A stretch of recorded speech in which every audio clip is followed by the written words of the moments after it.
श्री महाप्रज्ञ गुरवे नमः। जिसके सांसों में रहता है शाश्वत शांति का स्पंदन, उस महाप्रज्ञ को वंदन, उस महाप्रज्ञ को वंदन। सत्य अहिंसा अनेकांत को अर्पित जिसका तन मन, उस महाप्रज्ञ को वंदन, उस महाप्रज्ञ को वंदन। जिसके सांसों में रहता है शाश्वत शांति का स्पंदन, उस महाप्रज्ञ को वंदन, उस महाप्रज्ञ को वंदन।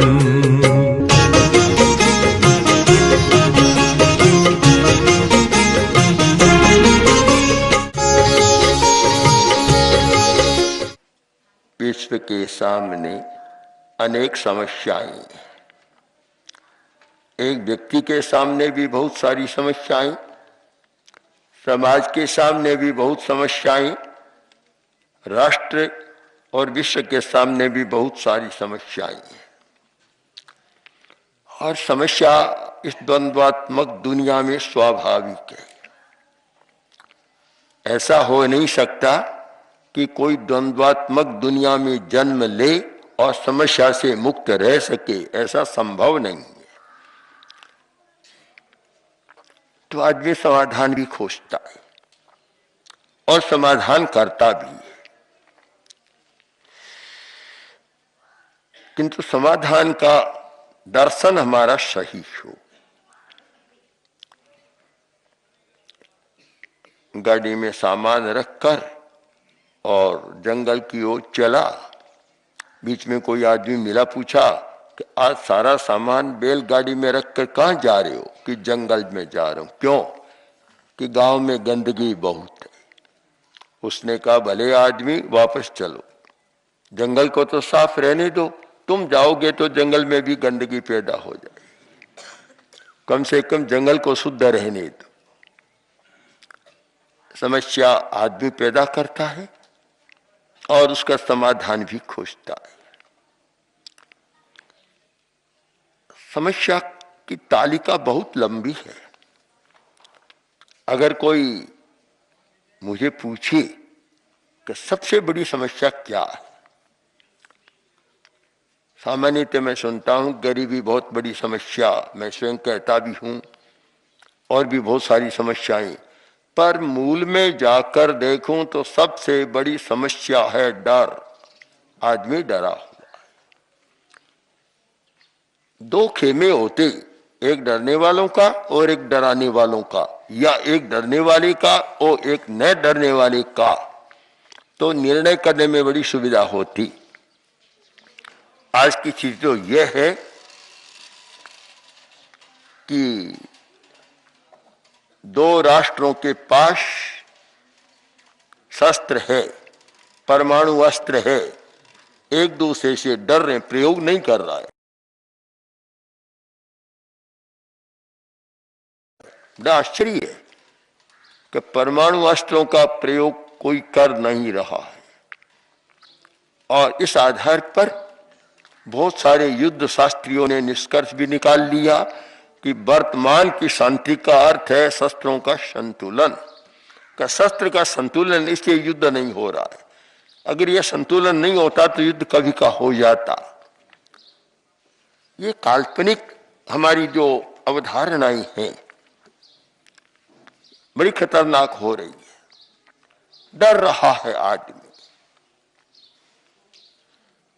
ऐसे लोग बहुत कम है जो डरते नहीं है।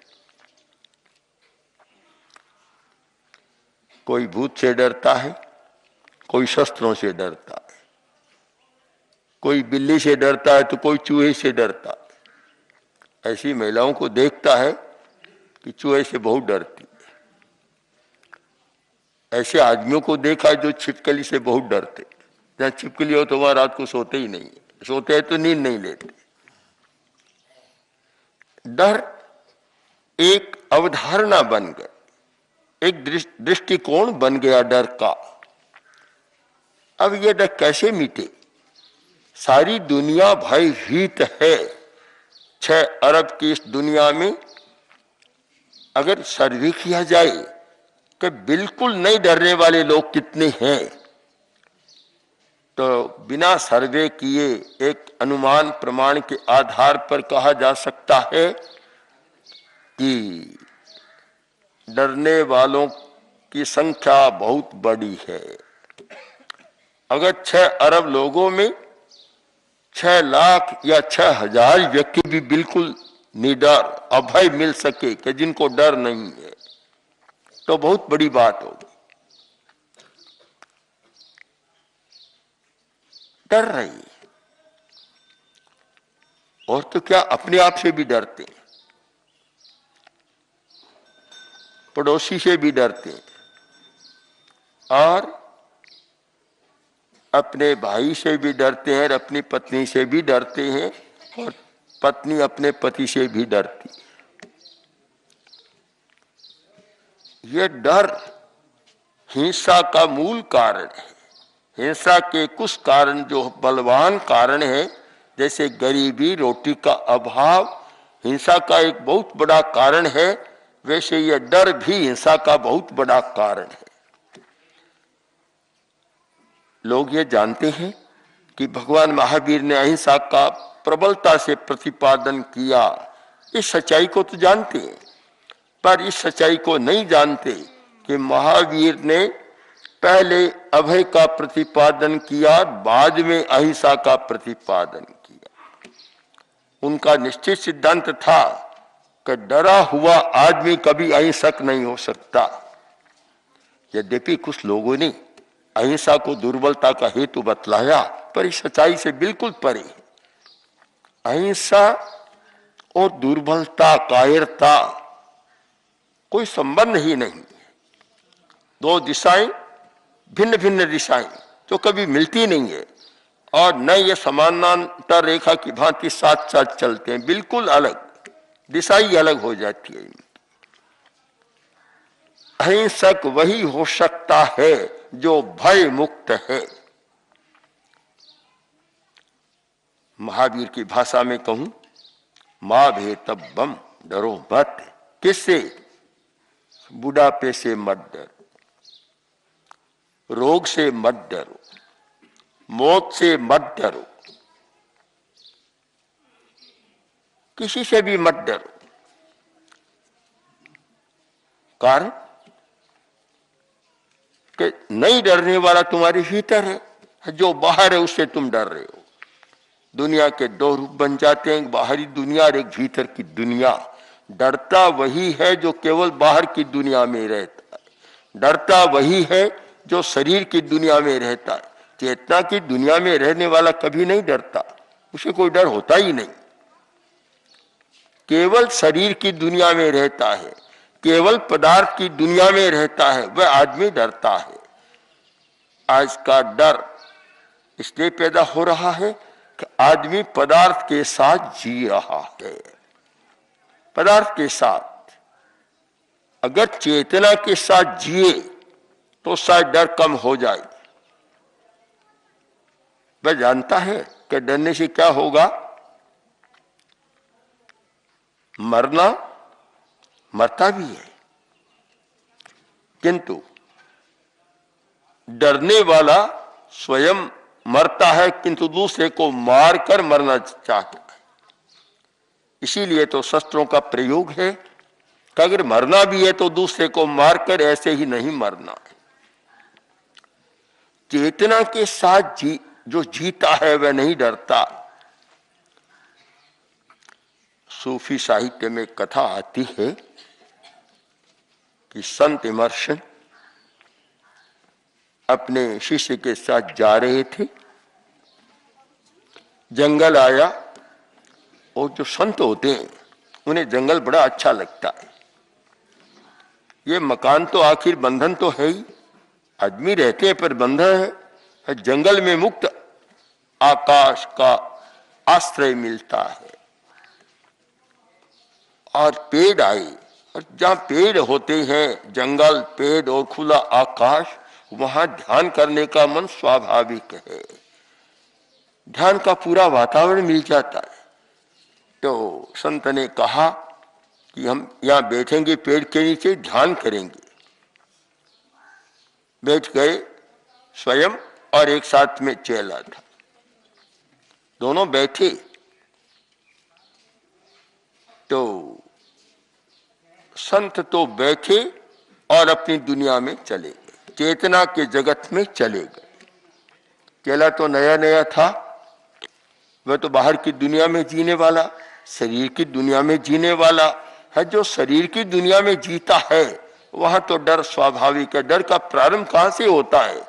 सारे डर का, भय का प्रारंभ इस शरीर से होता है। 10-20 मिनट बीते और इतने में एक सरसराहट हुई। चेले ने देखा क्या है, देखा सामने से कोई शेर आ रहा है। डरा और बोला, गुरुदेव शेर आ रहा है। उन्होंने ध्यान ही नहीं दिया, वे तो अपनी दुनिया में चले गए थे। बहुत 3-4 बार कहा कि शेर आ रहा है और चलो हम पेड़ के ऊपर चढ़ जाए, सुना नहीं। अब तो नया नया था, उसने सोचा मैंने इतनी बार कह दिया, अरे गुरु मेरी बात नहीं सुनते हैं, ये मरेंगे, मैं क्यों इनके साथ मरूं। पेड़ पर चढ़ गए। शेर आया और घूमा, चला गया। जहां एक पवित्र आभा मंडल होता है, पवित्र वातावरण होता है, वह हिंसा भी अहिंसा में बदल जाती है। और शायद अभय के वातावरण में हिंसा का परिवर्तन भी हो जाता है। आधा घंटा बीता, शेर दूर चला गया, वह चेला नीचे उतरा। गुरु ने भी ध्यान पूरा किया और बोला, गुरुदेव शेर आया था और मैंने इतनी बार आपसे कहा, आप उठे नहीं। गुरु ने कहा कोई बात, 2-3 बार कहा, आपने मेरी बात पर ध्यान नहीं दिया।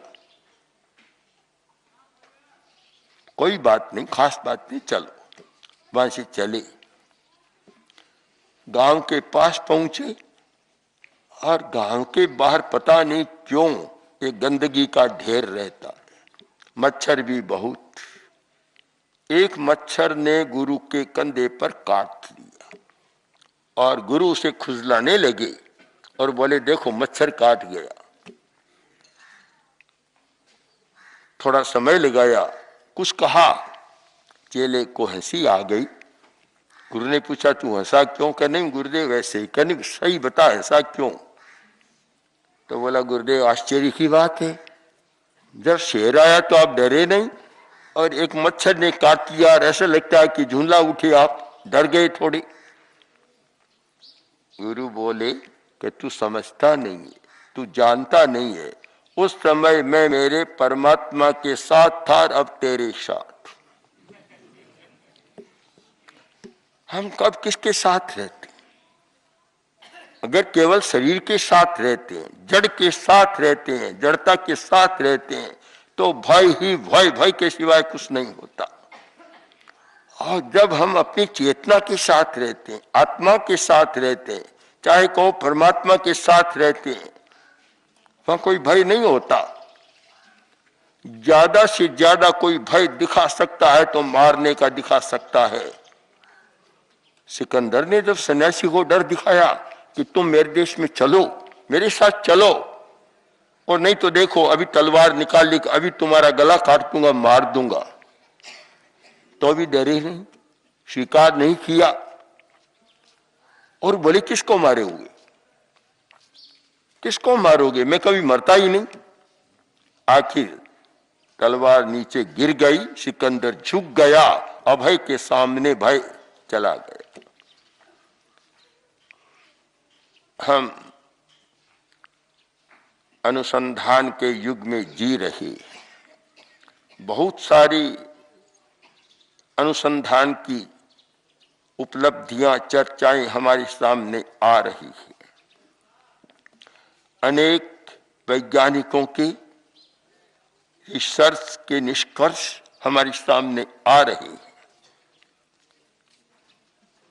किंतु लगता है कि जो भीतर का अनुसंधान आना चाहिए वह अभी नहीं आ रहा है।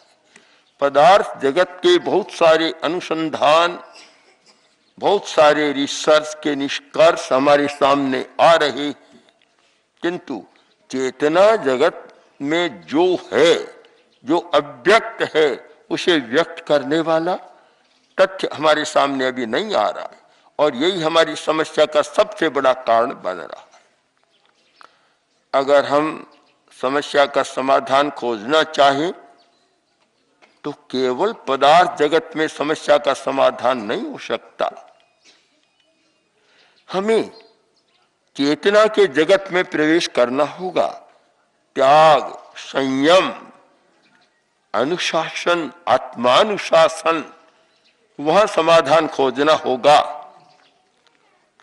लाल बहादुर शास्त्री जब प्रधानमंत्री थे और अन्न की कमी की बात थी, तो बाहर से आयात करके पूरा करने का विकल्प तो सबके सामने होता है। उन्होंने एक नया विकल्प रखा जो चेतना के निकट जाता था कि सप्ताह में एक दिन एकासन करें, और उसको एक समाधान के रूप में देखा। समाधान है, आज पानी की बहुत सारी समस्या है। पानी की समस्या को पानी का आयात करके तो नहीं मिटाया जा सकता, और शायद नदियों को जोड़कर मिटाने में भी काफी कठिनाई है, क्योंकि आदमी की आकांक्षा इतनी बढ़ गई और सुविधावाद इतना बढ़ गया कि पानी की कमी कैसे नहीं होगी। अभी समाचार पत्र में पढ़ा कि एक औसत आदमी, जो शहरी आदमी, गांव के आदमी की बात छोड़ दें, एक दिन में 100 लीटर पानी का उपयोग करता है। तो मैंने अपने संतों से कहा कि तुम देखो हम लोग कितने पानी का उपयोग करते। तो सारे हिसाब करके एक साधु ने कहा कि ज्यादा से ज्यादा हो तो हमारे 8-10 लीटर पानी का उपयोग होता है, उससे भी कम होता है। अब कहाँ तो 100 लीटर पानी का व्यय और कहाँ 5, 7, 8 लीटर पानी का व्यय है। जो चौबिहार करे, चौबिहार तप, तो शायद 2-4 लीटर का ही व्यय पूरा नहीं होता। आखिर हमें समाधान, समस्या को सुलझाने का दृष्टिकोण पदार्थ में नहीं खोजना होगा, खोजना होगा चेतना के जगत में, संयम में। मैं मानता हूं कि आचार्य तुलसी ने अनुव्रत आंदोलन के साथ जिस घोष को मान्यता दी कि संयम खलु जीवनम, ये आज की समस्या का बहुत बड़ा समाधान है। हम जीवन को संयम में खोजें। सुविधावाद, अपव्यय, व्यय, अनावश्यक उपयोग और अनावश्यक भोग में हमें समाधान नहीं मिलेगा। आखिर मिलेगा कहां? आज इकोलॉजी का बहुत विकास हुआ है, पर आप जानते हैं इकोलॉजी का पहला सूत्र क्या है कि लिमिटेशन। लिमिट है, पदार्थ सीमित है और उपभोक्ता ज्यादा है। अब उपभोक्ता तो ज्यादा और पदार्थ कम। अब समाधान पदार्थ में से कैसे मिलेगा? एक रोटी और खाने वाले 4 आदमी, समाधान कहां से मिलेगा? संयम में से मिलेगा। ऐसा प्रसंग आया, तेरा पंथ के चतुर्थ आचार्य जयाचार्य ने कहा कि चित्तौड़ में चतुर्मास करना है, पर यह मानकर चलो कि वहां पूरा आहार नहीं मिलेगा, अपनी विधि के अनुसार आहार नहीं मिलेगा। तो फिर एक जो प्रमुख साध्वी थी दीपा जी, उन्होंने कहा कि आचार्य वर, हम चतुर्मास चित्तौड़ करेंगे, आप चिंता नहीं करेंगे, आहार नहीं मिलेगा। एक साध्वी बोली 4 महीना तपस्या करूंगी, आहार करूंगी। कितनी साध्वियां बोली? कितनी? अनेक साध्वियां कि 4-4 महीना हम आहार नहीं करेंगे। और हमारे यहां होता है। 4 महीने तक तपस्या कर रहे थे, चतुर्मास हो गया, आहार की समस्या आई नहीं। कैसे नहीं आई? अगर भोजन करते सब तो उतना आहार मिलना मुश्किल था विधि के अनुसार। किंतु जब अनेक साथियों ने कहा हम 4 महीना आहार ही नहीं करेंगे, समस्या का समाधान हो गया। समस्या का समाधान केवल पदार्थ में न खोजें, केवल पदार्थ जगत में न खोजें। समस्या का समाधान पदार्थ के संयम में, त्याग में खोजें, जो अध्यात्म की एक प्रणाली रही है, जो एक भारतीय चिंतन का निष्कर्ष रहा है कि आप पदार्थ का विस्तार कर और विश्व की समस्याओं को नहीं सुलझा सकते। अगर आपको समस्या को सुलझाना है और शांत करना है तो यह समाधान खोजना होगा। इसलिए हमें दोनों दृष्टियों से सोचना है कि बाहर भी और भीतर भी। बाहर की समस्या को बाहर के ढंग से सुलझाएं, पर जो समस्या बाहर से न सुलझ सके, पदार्थ से न सुलझ सके, उससे अध्यात्म के द्वारा, संयम और त्याग के द्वारा सुलझाने का प्रयत्न करें तो शायद बहुत समस्याएं सुलझ सकती है। पर पता नहीं क्या आज के विद्यार्थी को बाहर से सब कुछ सिखाया जाता है, पर भीतर जाने की बात, भीतर में समाधान की बात और भीतरी समाधान से समस्या को सुलझाने की बात हमारे कुलपति या वाइस चांसलर या जो प्रिंसिपल ये बता ही नहीं रहे, पढ़ा ही नहीं रहे, नहीं पढ़ा रहे। मुझे याद है आचार्य तुलसी जयपुर में विराज रहे थे और उस समय शायद वाइस चांसलर थे कपूर शाह, राजस्थान विश्वविद्यालय। तो वे आए, बातचीत हो रही थी। जब उनको जीवन विज्ञान की बात पड़े, ये बताया कि हम भीतर में जाकर कैसे समस्या सुलझा सकते हैं और भीतर से क्या हो सकता है। उन्होंने कहा बात तो बहुत अच्छी है। तो फिर मैंने पूछा कि आप अपने पाठ्यक्रम में जोड़ेंगे? तो बोले आगे इतना भार है, हम कैसे जोड़ें, बस बात समाप्त हो जाती। मैंने तो कहा कि कपूर साहब इतना मत सोचे, अगर कुछ विकास करना है तो कुछ जोड़ना होता है, कुछ छोड़ना होता है। आपको छोड़ना भी सीखना चाहिए। छोड़ना सीखेंगे तो जोड़ने की बात आ जाएगी, केवल जोड़ना तो फिर यह नहीं होगा। आज हम चिंतन करें, बहुत हमारा दृष्टिकोण साफ होना चाहिए कि भौतिक जगत की अपनी समस्याएं, पदार्थ जगत की अपनी समस्याएं और भीतर के जगत की भी अपनी समस्याएं हैं। हम महर्षि कौत्स ने एक कमंडलू सामने रखा और अपने शिष्यों से पूछा कि बताओ कमंडलू खाली है कि भरा हुआ है। एक शिष्य आया, बोला गुरुदेव कमंडलू खाली है। और दूसरा शिष्य आया और बोला गुरुदेव कमंडलू भरा हुआ है। दोनों गलत बातें, दोनों विरोधी बातें। तो विरोधी है तो कुछ ने कहा कि देखो तुम निरपेक्ष दृष्टि से कहते हो तो तुम दोनों गलत हो जाते हो, और सापेक्ष दृष्टि का प्रयोग करो। जिसने कहा कमंडलू खाली है वह भी सही है, क्योंकि आधा भरा हुआ है आधा खाली है, तो खाली ये बात सही है। और जिसने कहा कि कमंडलू भरा हुआ है वह भी सही है, क्योंकि आधा भरा हुआ है। दोनों को मिलाओ तो बात सही हो जाएगी, दोनों को अलग अलग रखो तो दोनों झूठ हो जाओगे। मुझे लगता है कि आज की वर्तमान की बहुत सारी समस्याओं को अगर हम अनेकांत की दृष्टि से, सापेक्ष दृष्टि से सुलझाने का प्रयत्न करें तो काफी हल हो सकता है। इसलिए हम सच्चाई को जानने के लिए और समस्याओं को सुलझाने के लिए अहिंसा और अनेकांत, सापेक्ष और समन्वय दोनों दृष्टियों का प्रयोग करें। काफी समस्याएं सुलझती है। और मैंने 3-4 वर्ष की अहिंसा यात्रा में अनुभव किया कि हमने जहां जहां समस्या थी सापेक्ष और समन्वय दृष्टि का प्रयोग किया।